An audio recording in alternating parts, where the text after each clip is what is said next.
Good morning friends. તો next topic છે અમ્લપિત્ત, એટલે ખાટા ઓડકાર આવે છે ને અમ્લપિત્ત, ખાટું અને પિત્ત. ઓકે, અમ્લમ વિદગ્ધમ ચતત પિત્તમ અમ્લ વિદ્ધત, એટલે કે અમ્લરસ જે છે વધારે પ્રમાણમાં ખાવામાં આવે અથવા તો અકાલે ખાવામાં આવે તો અમ્લરસનું શું થાય? વિદગ્ધ થાય. વિદગ્ધ થાય એટલે કે એનું પાચન ના થાય બરાબર, તો પછી એ અમ્લરસ જે છે અમ્લપિત્તમાં ફેરવાય છે. આવી કન્ડિશન છે, બરાબર છે. તો અમ્લરસનું જ્યારે અકાલે સેવન કરવામાં આવે તો જે છે વિદગ્ધ અવસ્થામાં જાય છે અને એના કારણે અમ્લપિત્ત ઉત્પન્ન થાય છે.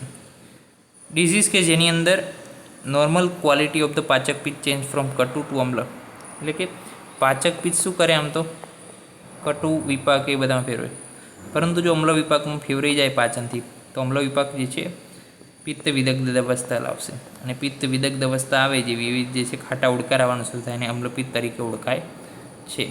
ઉષ્ણ અમ્લ વિદાહી વિરુદ્ધાહાર મધ્ય પિત્ત પ્રકોપક આહાર વિહાર કરો તો અમ્લપિત્ત થઈ શકે છે.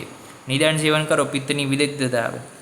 પિત્તની વિદગ્ધતા આવે, પાચક પિત્ત જે છે કટુના બદલે અમ્લમાં ભાવ થશે, અમ્લી ભાવ પિત્ત થશે, અમ્લોદગારની ઉત્પત્તિ થશે, અને અમ્લપિત્ત કીધું છે. બે પ્રકારનું છે, એક ઉધ્વ છે ને એક અધો છે.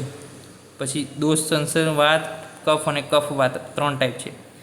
સામાન્ય લક્ષણ શું છે? તો કે ખાટો અને કડવો ઓડકાર આવે, હૃદય અને કંઠમાં દા થાય, ઉત્ક્લેશ એટલે કે ખોરાક બહાર આવતો હોય એવું લાગે, અવિપાક એટલે કે પાચન જ નથી થયું, પછી આગળનું ભોજન પણ આપણે લઈ શકીએ, એને અરુચિ થશે, અને ક્લમ એટલે કે આપણને જે છે એક પ્રકારનું એક્ઝોશન ફીલ થાય છે.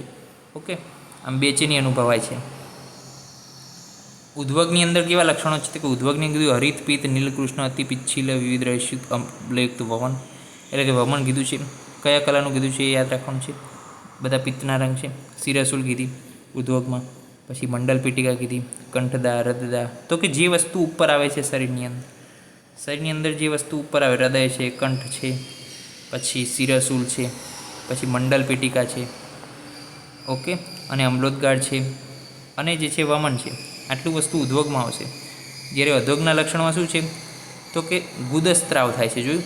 તૃષ્ણા, દાહ, મૂર્છા, ભ્રમ, કોટ. વાત પિત્ત કફ, વાત કફ કફના જે છે લક્ષણો આપણે એ જે છે સેમ જ છે, કે વાત કફ અને વાત કફના. હવે ચિકિત્સા વિશે આપણે વાત કરવી છે ટૂંકમાં. તો કે નિદાન પરિવર્જન કરવાનું.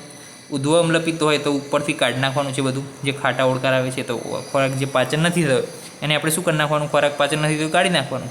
શેનાથી? તો કે મદનફળ, મધુ, સેંધવ અને પટોલપત્રાદિક વાત અથવા નીમપત્રાદિક વાત. જ્યારે અધોગ અમ્લપિત્તની અંદર શું કરશું? આપણે વિરેચન કર્મ કરશું. શેનાથી? ત્રિભુજ ચૂર્ણ, આમલકી અને મધુ, જેથી કરીને પિત્તનું પણ સમન થઈ જશે અને શોધન પણ થઈ જશે.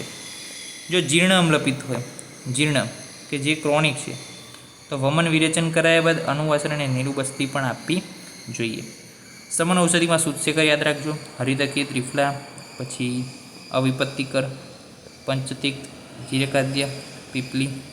આટલી વસ્તુ જે છે સમાન ઔષધિની અંદર યાદ રાખવા જેવી છે, કે જે છે જેથી તમારો ડિઝીઝ લખેલો જે છે પ્રોજેક્ટેડ થાય. ઓકે, તો નેક્સ્ટ લેક્ચરમાં મળીશું અમ્લપિત્તની આગળની વિગતો લઈને. ત્યાં સુધી રજા આપશો.